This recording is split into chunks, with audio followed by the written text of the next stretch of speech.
In March of 2026, a commercial imaging satellite passed over the Dalian Shipyard and photographed something China's Navy had spent a decade insisting would never exist. The image showed a single hull module, massive and angular, sitting inside a construction dry dock. But it was not the size that forced the United States Department of Defense to update its official assessment of Chinese naval power. It was the structural anatomy buried inside the steel. Thickened walls designed to shield a nuclear reactor core, coolant pipe penetrations running through compartment boundaries, and the complete absence of the exhaust architecture that every conventionally powered warship requires to vent boiler exhaust. The module could only mean one thing: a nuclear-powered aircraft carrier. A ship Beijing had repeatedly and publicly dismissed as unnecessary.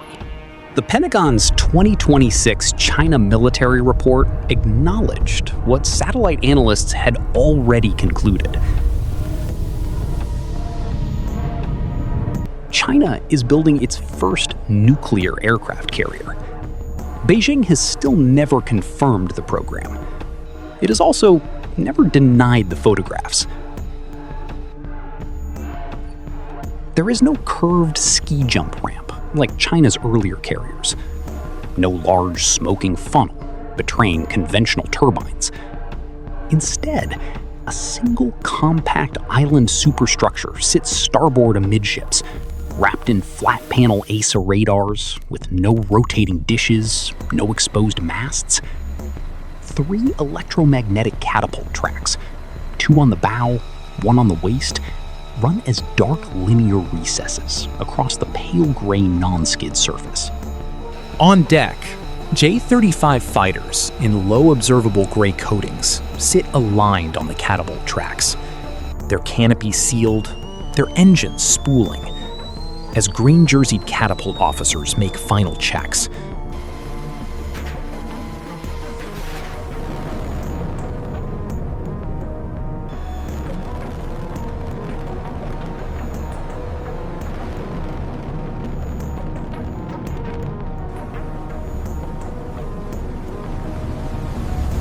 That secrecy was maintained for a reason. The Type 004 represents a level of naval industrial ambition that China's shipyards have never attempted before.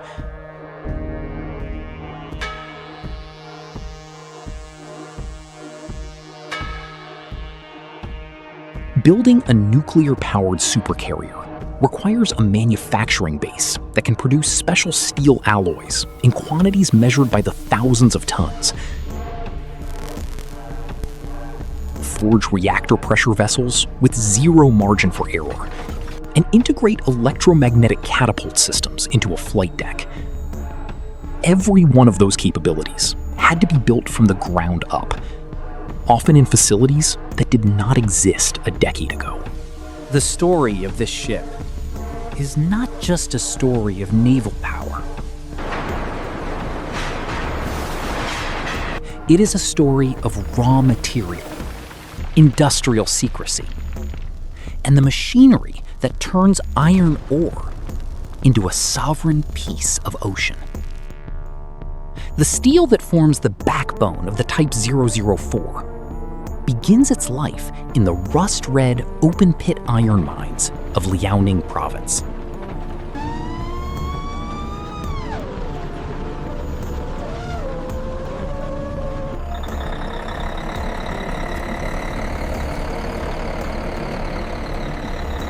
This ore is loaded into haul trucks the size of houses and transported to the Ansteel Group's coastal smelting complex, a dark and grimy heavy industrial landscape of blast furnaces, electric arc furnaces, and continuous slab casters that run 24 hours a day.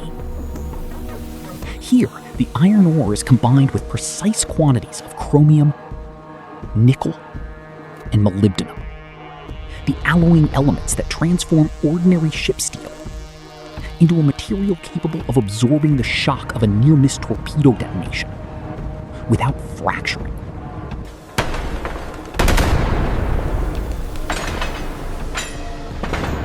These alloy powders arrive in sealed industrial bags, dull gray-green in color.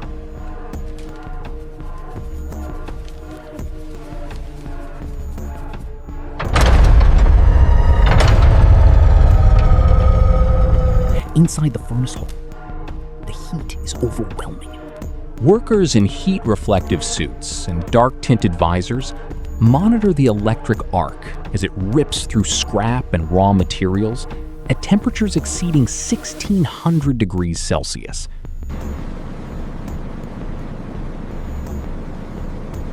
The molten steel glows a searing orange-white, pouring from the furnace into refractory-lined ladles suspended from overhead cranes, then flowing into water-cooled copper molds where it solidifies into massive slabs.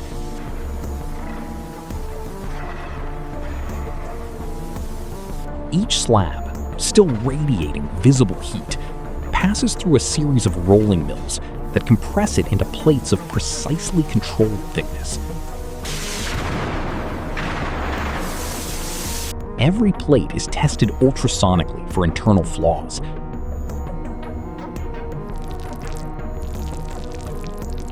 Marked with a heat number that traces it back to the exact furnace batch, and stored in outdoor laydown yards under the amber glow of sodium lights, waiting for the order to move.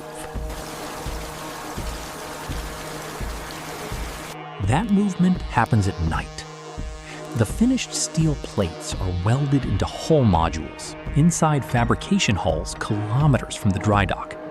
And these modules are carried on self-propelled modular transporters.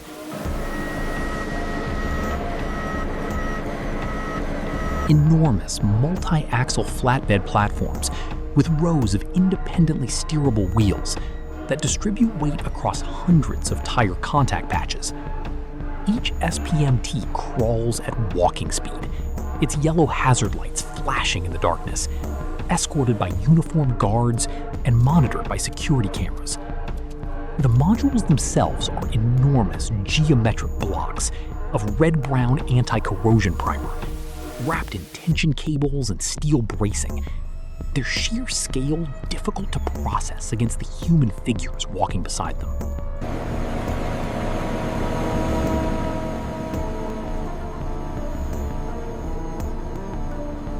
The transport routes are lined with concrete barriers and shielded from outside view.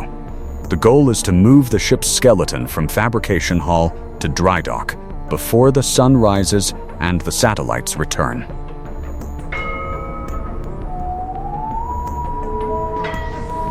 Inside the Dalian assembly hall, the environment is a cathedral of industrial noise.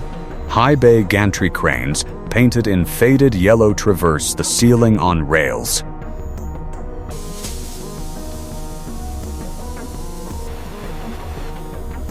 Robotic welding arms follow behind, their wire-feed torches depositing molten filler metal in precise overlapping beads.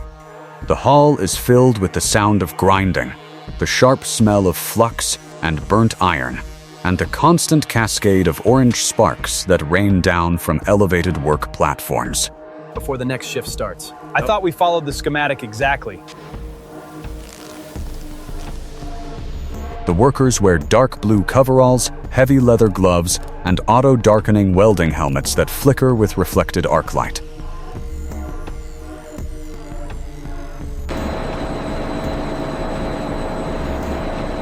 The steel plates carry a layer of dark mill scale that is ground away before welding begins.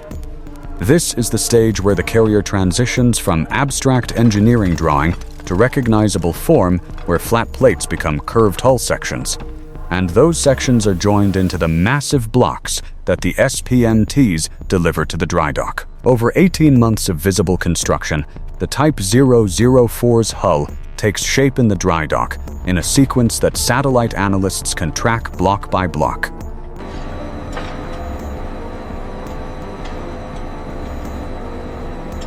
The bottom shell is laid first, Then the side shell sections are lifted into place. Then the internal decks and bulkheads are inserted like the compartments of a steel honeycomb. As the hull nears completion, the dry dock gates open, and the basin is flooded.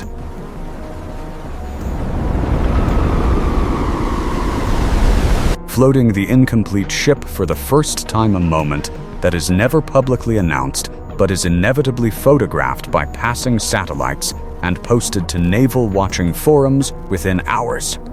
With the hull structurally complete and afloat, the construction focus shifts to the interior.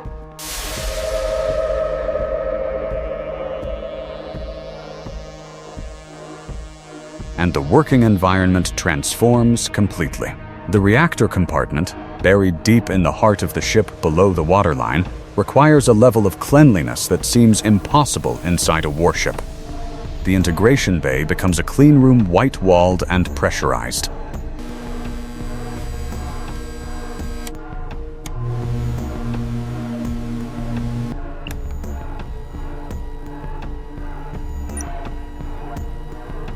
Technicians enter through air showers, wearing full white bunny suits, hairnets, face masks, and booties. Every tool is accounted for, every component logged. The A-1B equivalent nuclear reactor pressure vessel of forged steel, cylinder taller than a two-story building, and thick enough to contain a sustained fission reaction at hundreds of atmospheres of pressure is lowered into its shielded compartment by a bridge crane with a precision measured in microns. The vessel cannot accommodate error. It is rigid, thick-walled, and designed to survive a lifetime of thermal cycling without cracking.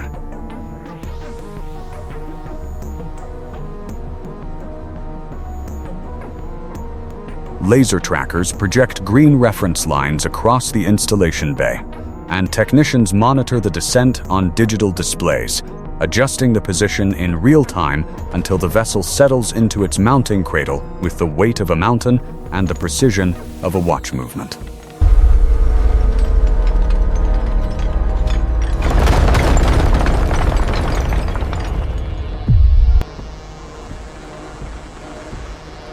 The same exacting standards apply to the electromagnetic aircraft launch system.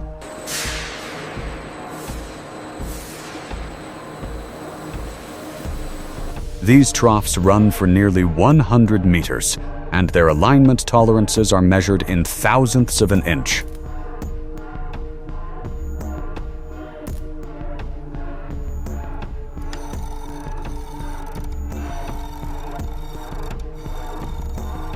Any deviation, any thermal expansion that is not precisely accounted for, and the catapult shuttle will bind, or the launch energy will be uneven.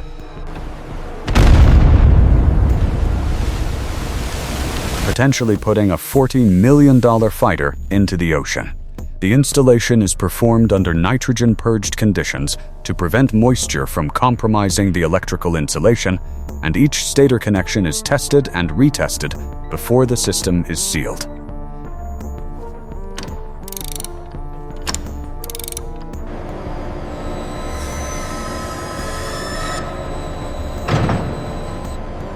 Meanwhile, parallel crews install the combat systems, the sensor arrays, and the 1,000 kilometers of electrical cable and fiber optic lines that turn a steel hull into a warship. The integrated mast, that single enclosed structure on the island, contains no rotating radar antennas.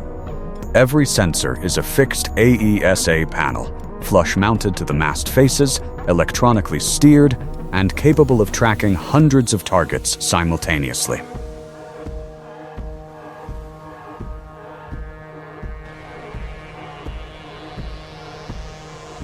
The bridge consoles are installed, the damage control systems are tested, and the entire ship is subjected to a battery of trials at the pier electrical load tests, reactor criticality tests, and catapult dead load launches that send weighted sleds hurtling down the deck and into the water with a towering splash.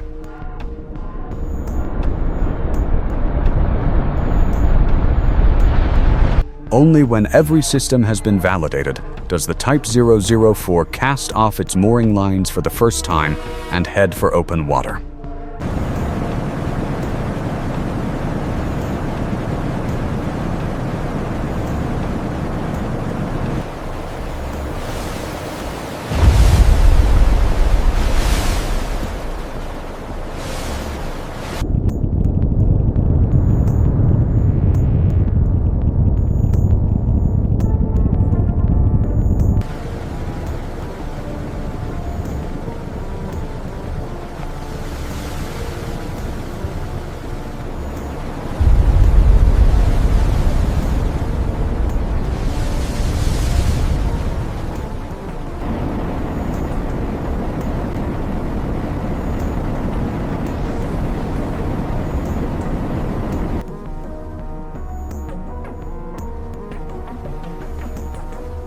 Test pilots flying J-35 stealth fighters approach the ship from astern, lining up on the angled deck, catching the arrestor wires in controlled crashes that test the landing gear and the airframe simultaneously.